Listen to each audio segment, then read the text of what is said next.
Assalamualaikum warahmatullahi wabarakatuh. Waalaikumsalam. Rahayu, rahayu, rahayu.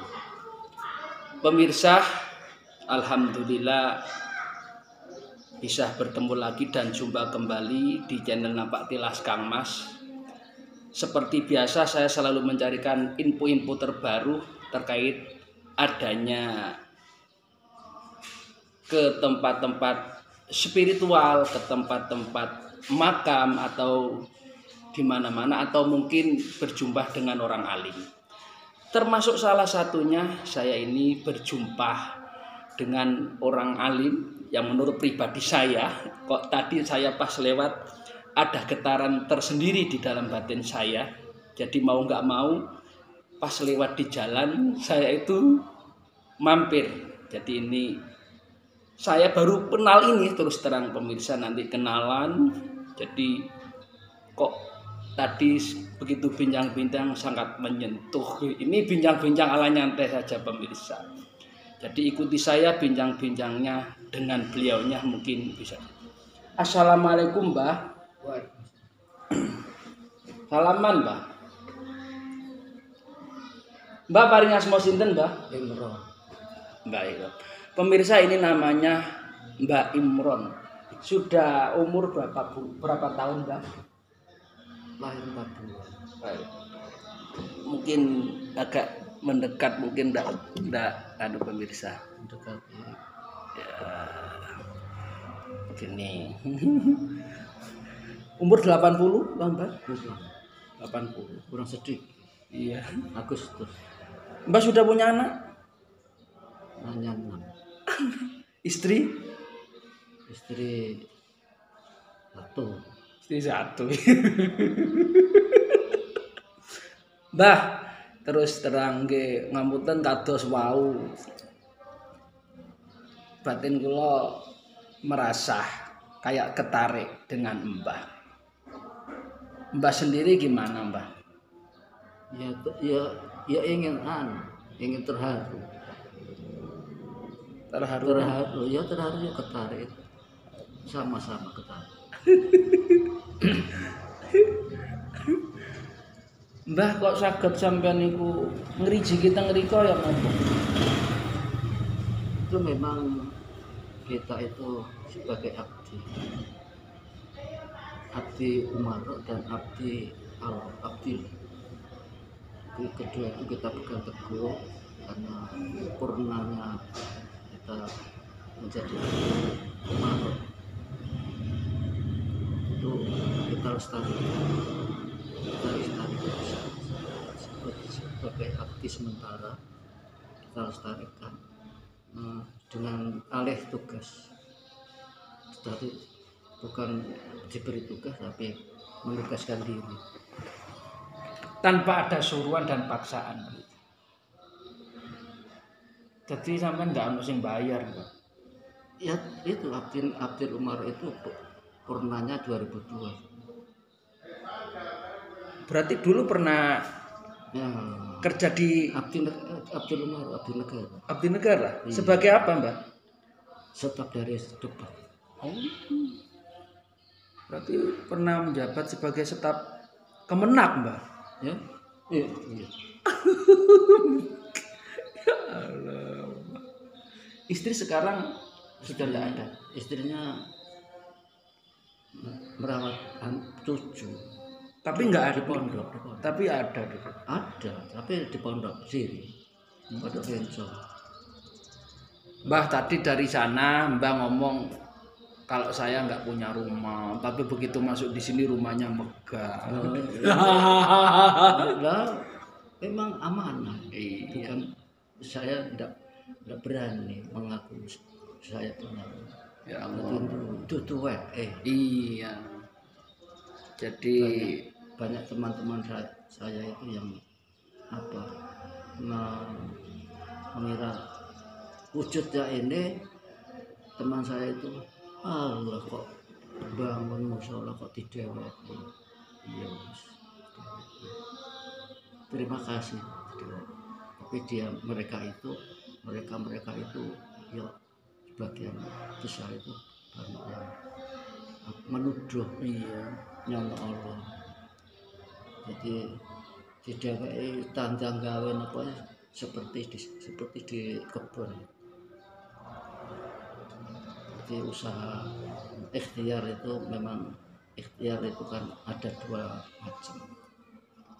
Tapi orang awam itu menyatakan ikhtiar itu ya, usaha. Tapi ikhtiar itu artinya kan menang milih. Ikhtar, ikhtiar. Menang milih berobat apakah milih meninggal? Iya. Itu man. Ikhtiar berarti berasal dari kata Ikhtar, memilih ya Mbak. iya ikhtar.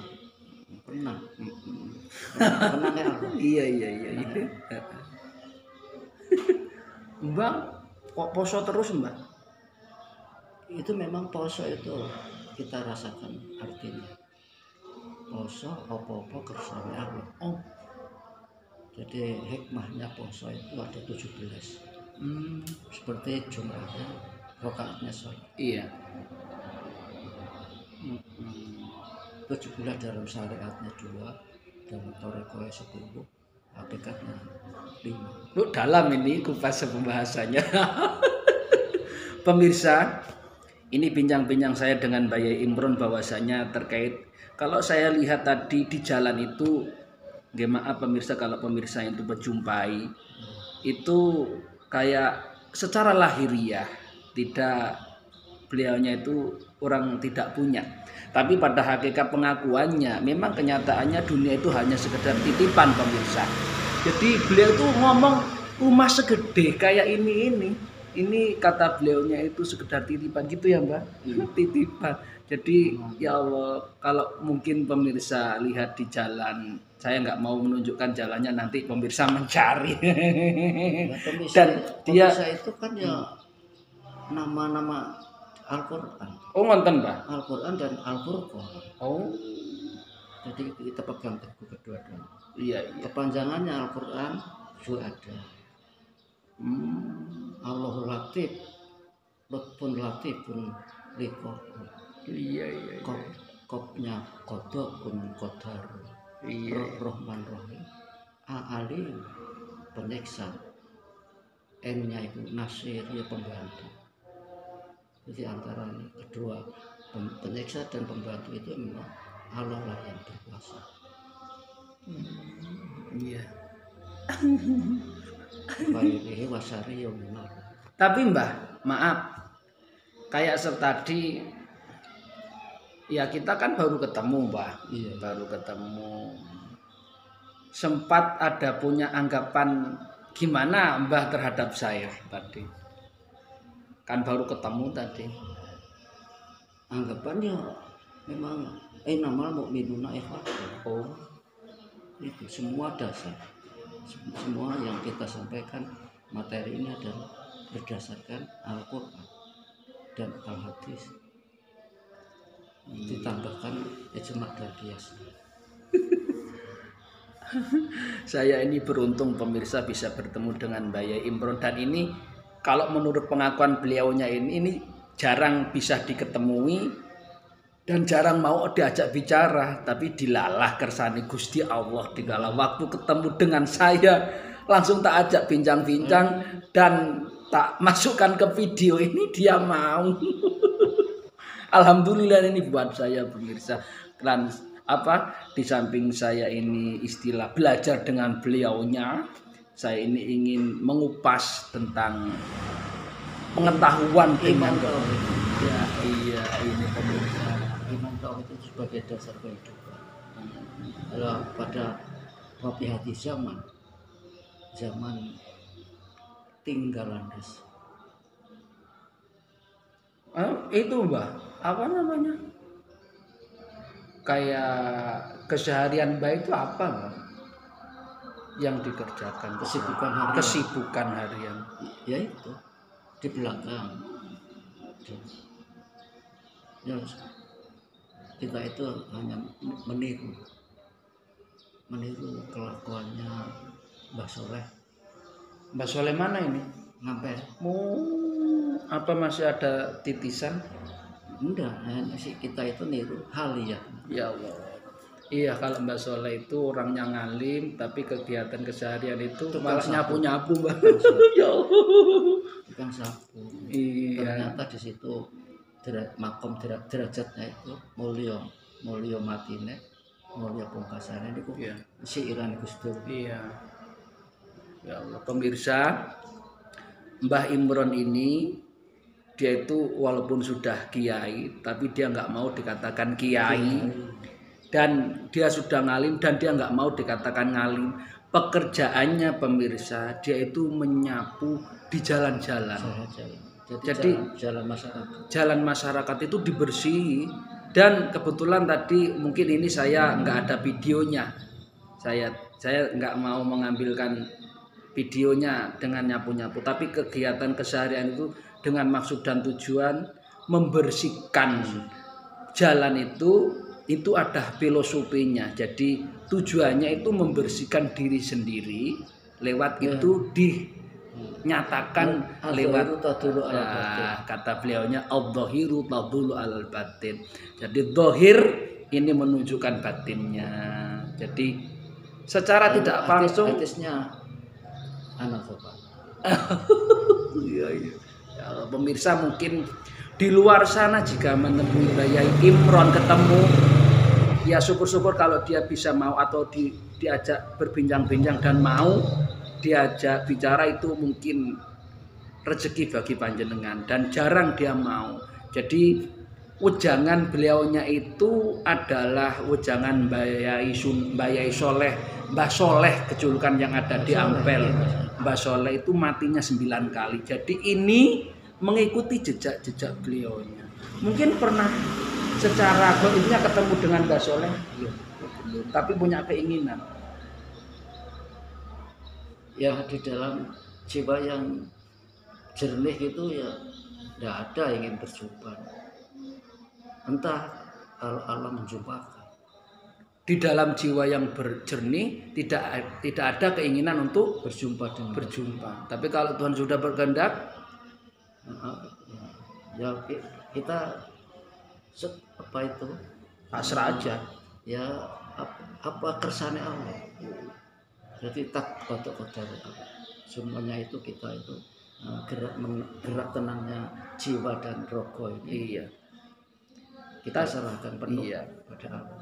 Tadi Mbah ngomong tidak ingin ketemu, jadi jiwa yang jernih ini sebetulnya tidak ingin ketemu dengan Mbah Soleh. Iya. Tapi kenapa Mbah ini mengikuti jejak-jejak beliaunya? Seperti kayak nyapu-nyapu di jalan itu. Itu hanya sebagai alamat. Jadi cita-cita ingin ketemu rohaninya itu enggak. Jadi alamat itu zahirnya ini kita itu. Antara lahir dan batin kan itu pertentangan. Gitu ya, Mbak? Pertentangan. Musuh. Jadi lahir kan lawannya batin. Iya. Kok bisa ngomong musuh, Mbak? Nah, jasad dengan roh itu kan isanya ketemu itu kan ya karena Allah lah yang menemukan. Bukankah jasad itu, roh itu di dalam jasad? Roh di dalam jasad, iya. Ya tapi kok bertentangan? Perlawanan itu memang tempatnya roh itu kan di dalam. Iya. Jasmani jadi lahir. Iya. Bertempatan dengan cuma dalam segi tempat atau mungkin nama juga, Mbak, ya, atau waktu. Ya, waktu. Kapan kita bisa bertemu roh dan kapan kita bertemu dengan jasad, hanya Tuhan yang menentukan pastinya. Itu namanya kota-kota. Nah, ini pemahaman Mbah, pemirsa. Tolong pemirsa, bagi yang tidak mampu dalam mencerna kata-katanya Mbah, jangan ditelan mentah-mentah. Ini merupakan kata-kata, kalau istilah Purwo ini sanepoan atau ya sanepoan. Jadi mungkin ini merupakan kata-kata filosofi perjalanan hidup. Iya. Mbak dulu ngajinya di mana? Kencong. Kencong Jember. Genjong Kalau Jember kan kencong. Kau kencong. Kencong. Kencong itu Pare. oh pare. Anu Mbak Yai sinten Pak? Yang terkenal mursyid Torekot. Mursyid Jawa Timur. Mbak Yai Bayi Jamasari. oh Bantu Kabupaten Banyuwangi kan di Pak perwakilannya kan sinten ya Pak itu Dolewong. oh Mbak Yai Munawir Ya. Nggih. Berarti jenengan singen kali Pak Yai Munawir satu letting. Apa selisipan. Ya Munawir Boyo saya masuk di dalam godaannya ya Munawir. Oh, Mbah, untuk kehidupan apa yang Mbah rasakan? Cita-cita hidup ini memang dari Allah untuk Allah. Tujuannya ya yang kita rasakan itu tujuannya ingin berjumpa. Jadi kita itu dari Allah. Allah yarjuliko Allah. Liko Arab. Fa inna ajalin qarib itu. Enten ya? Tapi di situ syarat-syarat ingin berjumpa harus ada jawaban. Nggih. Jawabannya ya kelanjutannya ayat surat Kafir. Pripun, Mbak? Ya paman balik amalan Soleh, salah satu. Wala yusyrik bi ibadati rabbih ahad. Oke. Tapi saya yakin, Mbak, Allah berkata di dalam Al-Qur'an wa man kana yarju liqa Allahi fa in liqa arabihi falyamal amalan shalih. Itu salah satunya. Terus ada lagi wa man kana yarju liqa Allahi fa inna ajalallahi ajani qarib. Fa inna ajalallahi qarib itu termasuk salah satunya. Jadi barang siapa yang berharap ingin bertemu Allah itu pasti titi mangsanya ini akan dekat. Cuman pemahaman dekat ini terkadang orang memahami beda-beda. Iya. Seberapa? Iya. Panjang pendek. Mbah tadi kesan Mbah waktu pertama kali bertemu saya, bertemu kuloh, rasanya Mbah rasanya terharu. Mbak tadi akan saya cium. Iya. Pak Masku. Kok sampai menyampaikan kata-kata ini lumayan asli tadi. Saya membutuhkan air mata tadi. Iya Mbak. Iya. Ya. Mbak lelono teng pundi mawon? Enggak di mana-mana, hanya di Kencong. Tapi artinya setelah kecil, riwayat itu sejak kecil itu selalu ngenger, ya tanpa pamrih. Itu kan sekedar perjalanan buat kehidupan. Kehidupan sejak kecil terbuang-buang oleh orang tua. Saya sampean mulai kecil sudah nggak punya orang tua. Ya punya, tapi terbuang-buang. Sekolah tidak bisa meneruskan. Itu kan ya yang sebetulnya bukan berarti disesali Mbak. Itu adalah perjalanan kehidupan. Iya. Sama dengan Nabi Muhammad kayak gitu. Malah tambah kalau dilihat cerita dan kisahnya tambah parah. Ya itu. Iya. Ya Allah. Tapi dengan hidup kayak begitu Mbak menyesal enggak? Tidak ada penyesalan. Memang Yarjuliko itu Muhammad menuntun Allah mafarinna yaumalikaka ya Allah. Bangga. Jadi mulai sekarang sebelum berjumpa dengan Allah yang Maha Esa, kita itu selalu berjiwa yang bangga. Iya. Padahal penyesalan itu kan di akhir kemudian kita akan mengalami penyesalan. Tapi di situ dituntun oleh Muhammad, Allah mafarinna ya malikaka ya Allah ya Allah.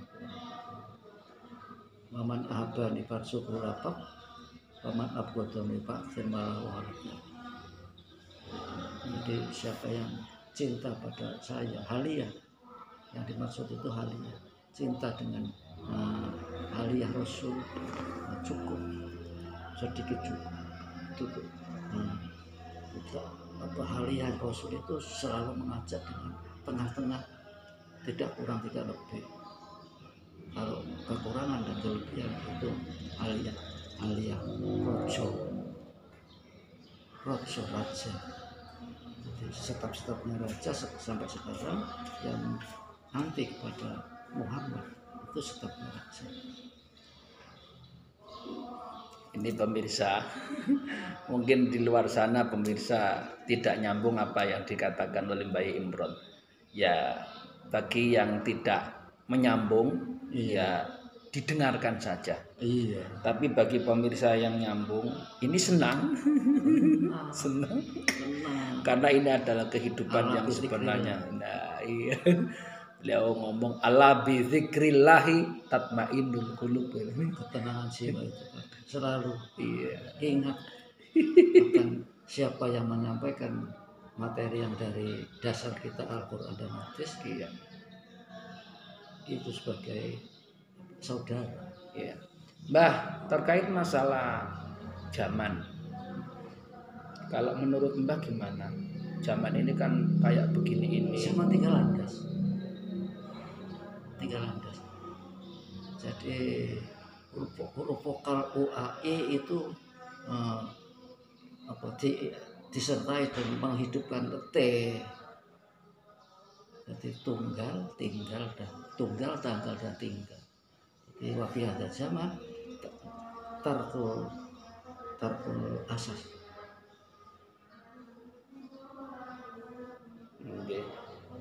Ya kelihatannya itu aktif di dalam sholat poso, tetapi di situ jiwanya jiwa kosong dari iman tauhid. Jadi tidak ada rasa, tidak ada rasa intinya akhirnya. Tidak bisa merasakan. Bersyukur itu tadi, selalu bersyukur. Ya Allah, alhamdulillah bisa ketemu.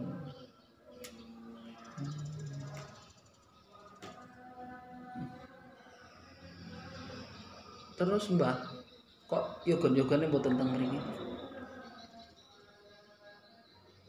Wallahu a'lam. Soalnya anak-anak itu sudah domisili sendiri. Mapan yang barep istri, yang barep itu istri, anaknya 5, yang nomor 2 anaknya 5, yang nomor 3 anaknya 3, yang nomor 4 anaknya 3, 16 cucu. 16 cucu itu nanti di masa depan itu makan apa?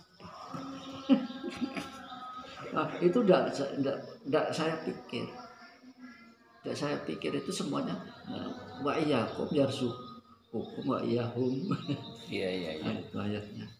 Jadi terkait masalah rezeki ini makan apa dan enggak mikir sudah Mbak ya? Enggak pikir, itu Allah yang membagi rezeki. Ya, kalau kita mikir seolah-olah kita itu ngurusui penggaweane pangeran dan tidak percaya dengan amilu ngatur skenario.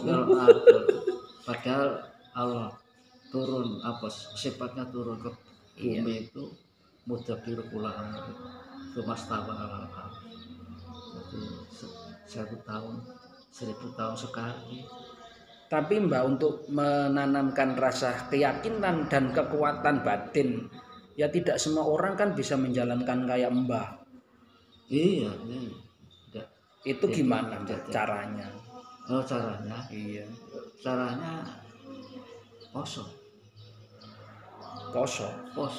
Poso itu memang apa-apa kersane Allah.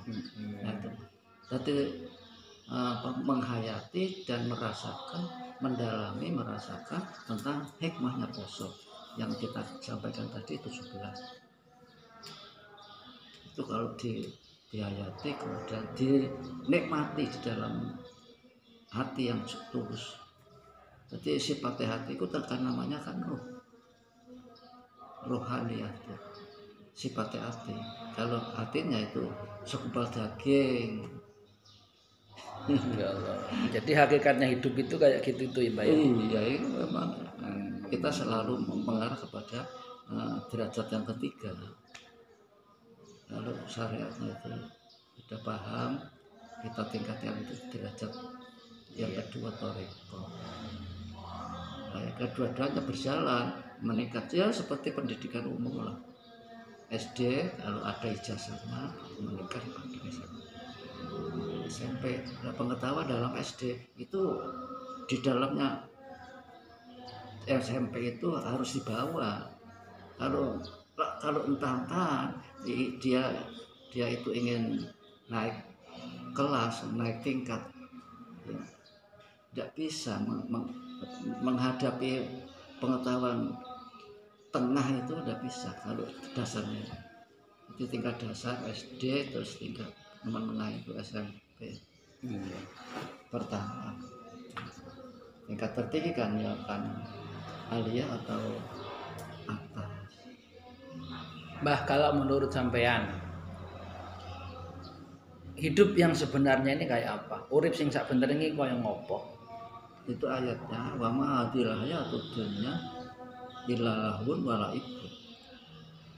Kalau kembali ke dasar Al-Qur'an ya. Iya, semuanya terbablasan. Dari mukjizat. Mukjizat Rasul ini sebagai pedoman untuk jalan untuk jalan sebagai jalan untuk memasukkan masalah iman ini. Kita bisa bertemu kepada Allah itu ya di situ. Wa inna daral akhirati ya wa inna daral akhirati lahyal hayawan ya. Jadi tidak ada kehidupan di dunia ini. Kehidupan di dunia ini hanya permainan dan pengangguran. Yang hidup yang sebenarnya yang ditanyakan. Iya. Kelanjutannya ayat tadi wa inna daral akhirati lahyal hayawan. Yakti hayawan itu artinya yakti hidup yang sebenarnya. Jadi hidup yang sebenarnya itu hidup yang Kayak hayawan. enggak, arti hayawan itu sebenarnya. Oh. Bukan hewan ya? Enggak. Ya memang manusia itu kesifatan hayawan. Jadi manusia ini kesifatan 11 sifat-sifatnya makhluk yang lain. Iya. Ya tetap termasuk kalau di dalam pembelajaran waktu ngaji dulu ilmu mantek itu dijelaskan al insanu hayawanun natikun. Iya. Nah, ya itu lahir hayawan itu. Jadi permainannya. Perkata bisa ngomong. Kalau derajatnya hidup itu ada 6. Permainan, pengangguran, perjuangan, kata dasar raju. Anak aku bisa enal khawfi warju. Jadi perjuangan ini baru datang, hanya takut. Perjuangan. 3 pengorbanan. Pengorbanan mendekatkan diri kepada pengorbanan, berkorban tenaga, pikiran dan harta benda. Pengabdian. Ma khalaqtul insana wal jinna illa liya'budun. Ini ada semua. Dan yang kelima, pembujuk. Amal hayatul dunya illa mata'ul pembujuk. Jadi yang kita sampaikan materi yang tidak menyimpang dari pedoman kita, yaitu mukjizat. Mukjizat, apa arti mukjizat? Firman Allah yang bisa melumpuhkan hatinya orang, hatinya makhluk manusia yang mau mencerna, yang mau merasakan. Kalau hanya terbatas di dalam kalimatnya, itu termasuk apa? Ya api, ya baik, tapi di situ kepaitu dening Allah afala takdir. Siirane Gus Dur ada kang apal Quran hadis seneng ngubune Liane. Makanya dari tak lihat Mbah, saya tadi lewat saya sudah merasakan bahwasanya orang Mbah ini tidak orang biasa. Tapi kalau orang tidak bisa merasakan, Mbah dianggap gembel. Maaf Mbah, dianggap gembel. Pasti itu. Tapi saya tadi tidak. Oh ini tidak orang biasa. Jadi ada getaran tersendiri kalau pas tadi saya lewat. Makanya saya begitu lewat langsung kok kayak ketarik. Jadi sedikit banyak ingin ngobrol dan ingin nimba ilmu. Nah, itu memang Allah tunjukkan kepada Pak Mas Pur. Hidayah namanya. Hidayah. Jadi arti kata hidayah itu bukan hanya cukup di dalam lugatan petunjuk. Hidayah itu petunjuk yang sesat dan petunjuk yang mustaqim. Di setiap kalimat di dalam Al-Quran pasti mengandung arti yang lebih dari satu. Tapi kebanyakan tidak ada yang mau menerjemahkan antara mulai dari syariat mereka itu jarang sekali. Sekali menerjemahkan ke syariat tidak sampai kepada hakikat. Iya. Ya. Jadi Pak Maskur ya harus betul-betul bersyukur sesuai dengan asma Bapak. Bersyukur ya itu tadi. Bersyukur itu hanya tidak cukup di dalam lisan. Iya. Wa amma bi nikmati wa amma bikum bi nikmati faminal. Jadi kenikmatan yang dirasakan oleh Pak Maskur itu faminal Allah. Mbak nggak nyantri, Ya? Nggak nyantri di sini. Apa nyantri? Punya santri. Kalau udah nyantri itu dapuk santri latihan. Soalnya arti kata santri itu mas. Arti kata santri karo nyantri. Beda ya? Sabar santri, sabar aris, sabar aris nasir, takwa ridho dan ikhlas. Okay. Pemahaman menurut Mbak ya? Enggak, memang itu kan sekarang kan sesuai kita ikuti zaman singkatan, harus tahu kepanjangannya. Iya. Lo HP, nah itu kan ya kepanjangannya apa harus tahu. Iya. Tapi kata kebanyakan pinterannya kayak nutur moco. Iya. Iya. Santri-santri di luar sana tidak sedikit sebetulnya Mbak ya, yang nyantri nih Mbak. Apa Mbak memang nggak mau diikuti santri apa gimana? Ya mau ya enggak gitu. Ya memang di situ masih di dalam kepondokan itu dulu itu apa yang kita pegang itu al-hikam yang tidak pernah menyimpang dari al-hikam. Bulan Ramadan kuduran itu al-hikam. Tidak lepas daripada al-hikam. Sekarang juga ada. Kemarin Rebu itu ya ada yang mengikuti teman sahabat 3 hari Rebu. Ngaji teng mriki Di atas mriku. ya.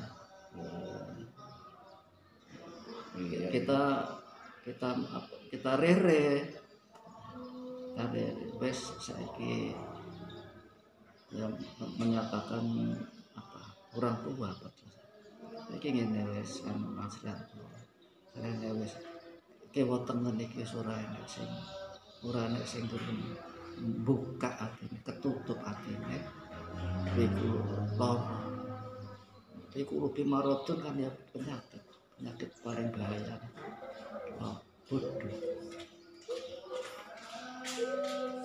itu wis saiki senggol sampai dadi Nabi Musa ibaratnya apa iki dadi Nabi Khodir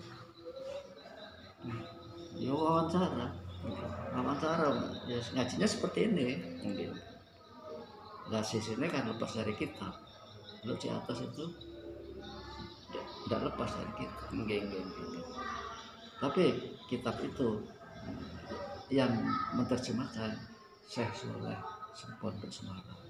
Anu Mbah, lain kali umpami kula dalu-dalu teng mriki kan angsal. Monggo kersa. Oh, alhamdulillah diberi waktu. Kelonggar. Iya. Kelonggar. Tapi apa semua orang bisa masuk, Mbah? Ada tamu-tamu itu siapa? Tidak pernah saya buka. Dengan alasan kenapa? Alasan mujilat. Gak menampil. Soalnya ngekiri masyarakat itu memang wajib. Tapi Mbah, rukunnya suruh. Iya. Bukankah ujlah itu, ya maaf kalau kita hidup bermasyarakat, ujlah itu cukup dalam hati saja. Gimana kalau menurut Mbah? Itu kalau sudah cukup. Kalau cukup Allah yang menjadi saksi, maka kedua saya cukup wes bukan metu ngumpul orang masyarakat. Artinya kalau kita sudah kuat, cukup. Iya. Cukup ilmu suluk itu ilmu yang menunjukkan perjalanan ingin berjumpa. Iya. Angan-angan. Lo angan-angan itu nahu. Domir sing maknane makna rujukan itu angen-angen. Lho, makna istilahan angen-angen iku maknane bantu. Bantuane apa? Nggih. Jadi para wali Sunan Kalijaga itu menyatakan bahwa itu domir maknane angen-angen. Lha iku tambah arti angen-angen maknane. Tapi enggak terbuka apa artinya angen-angen. Kembali lagi dengan pertanyaan Mbak tadi, kok Mbak ngomong begitu saya pakai belangkon, Mbak bilang kayak Sunan Kalijaga. Iya. Itu gimana Mbak? Gimana? Waduh, tafsiran. Bukan tembus pandang berarti. Ya? Bukan tembus pandang dari kebatinan. Ya, kita pandang lahirnya ya. Kita pada lahirnya disesuaikan dengan Sunan Kalijaga belangkon. Ini rinjul pipis. Iya. Monggo. Oh Mbak, nggih kersane Mbak, mungkin mohon Mbak. Camilan. Nggih. Monggo.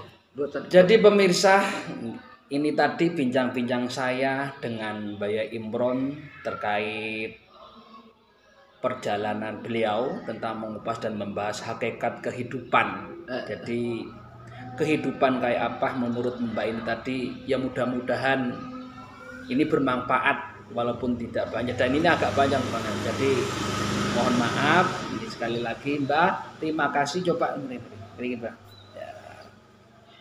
Jadi terima kasih saya pemirsa, apabila di dalam kami bincang-bincang bersama Mbah Imron ini mungkin pemirsa di luar sana kurang berkenan, sekali lagi kami mohon maaf yang sebesar-besarnya. Begitu juga dengan Mbah ya Mbah, mungkin dalam penyampaian atau mungkin dalam kata-kata tidak berkenan gitu dari pemirsa, kami bersama Mbah Imron mohon maaf yang sebesar-besarnya. Alhamdulillah. Dan dari kami kurang lebihnya mohon maaf. Akhirul kalam, wassalamualaikum warahmatullahi wabarakatuh.